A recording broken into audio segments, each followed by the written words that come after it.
Bonjour à tous, dernier épisode de Demain nous appartient. Notre actualité du jour se concentrera sur Demain nous appartient, 1641, complices Philippine et Simon. Un assassin a été engagé pour tuer Simon afin de dissimuler les indices. Damien et Philippine se retrouvent, elle est heureuse de s'occuper de Violette au quotidien. Damien dit à sa mère que le collier qu'elle voulait offrir à Violette se trouve au commissariat. Philippine était sous le choc, elle ne le savait pas. Ceste dans le coffre de sa voiture. La dernière fois qu'elle l'a vu, c'était en septembre, quand Violette lui avait dit qu'elle ne voulait pas de lui. Philippine a déclaré que rien d'autre ne lui avait été volé. Les Philippines pensent que l'Anglois l'a volé.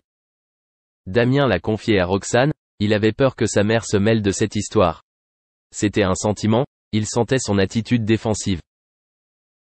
Les Philippines invitent Violette à faire du shopping pour réparer sa garde-robe. Charles a été assez dur avec Violette à propos de Jordan, disant qu'il formerait un couple formidable. Kevin Delva a été de nouveau interrogé, il a été inculpé de 2 meurtres. Finalement, il a dit qu'il y avait un gars qui lui avait demandé de porter plainte contre Jordan, il était le sponsor. Kevin a besoin d'argent. Aurore lui dit que tout l'incrimine. Kevin était au magasin le soir du décès de Laure. Aurore a confirmé qu'il avait acheté sa dose. Sarah a du mal à partager le bonheur de Roxane. Simon appelle Philippine pour lui dire que Delva n'a aucun moyen de les retrouver. Le fait que le collier ait été retrouvé dans les affaires de Laure semble crédible. Jordan remercie Damien pour tout ce qu'il a fait. Audrey, Damien, Jack et Lizzie sont là pour accueillir Jordan hors de prison. C'est le bonheur. Léo n'était pas là car Audrey insistait pour qu'il aille au collège pour passer l'examen. Jordan a dit qu'il l'aurait après l'école. Le soir, il y a un petit dîner en famille, et Audrey demande à nouveau pardon à Damien. Audrey est heureuse que tous ses problèmes soient derrière elle. Damien n'a toujours pas parlé à Audrey de tout ce qui se passe concernant sa famille. Merci d'avoir regardé et à la prochaine vidéo. N'oubliez pas de vous abonner à notre chaîne. En attendant, dites-nous ce que vous en pensez dans la section commentaires ci-dessous.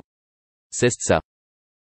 Malgré toutes ces difficultés, Igor et Grishka Bogdanov ne semblaient pas être du genre à se contenter de peu pour vivre. Dès lors, tous les moyens étaient bons. Ils n'hésitaient ainsi pas à accepter les apparitions publiques contre la rémunération, un sujet que nos confrères du magazine L'Obs ont longuement traité dans un article qui permet de voir plus clair sur la manière dont vivaient les jumeaux. En échange d'un peu de lumière ou de quelques billets, ils assuraient le show rodé de jumeaux ovnis au sourire immuable, parodie comprise. Selon cette même source, Igor et Grishka Bogdanov avaient donc tout perdu, disparu. L'hélicoptère avec lequel Igor est arrivé à Chambord pour son mariage avec Amélie, de Bourbon-Parme, sa 3e épouse, en ruine, le château dans le Gers qu'il avait acheté avec son frère, vendu, le palais parisien, en fait une petite maison hors du temps avec sa cheminée monumentale et ses tapisseries médiévales. Cependant, il continuait de donner l'image de pouvoir dépenser sans compter.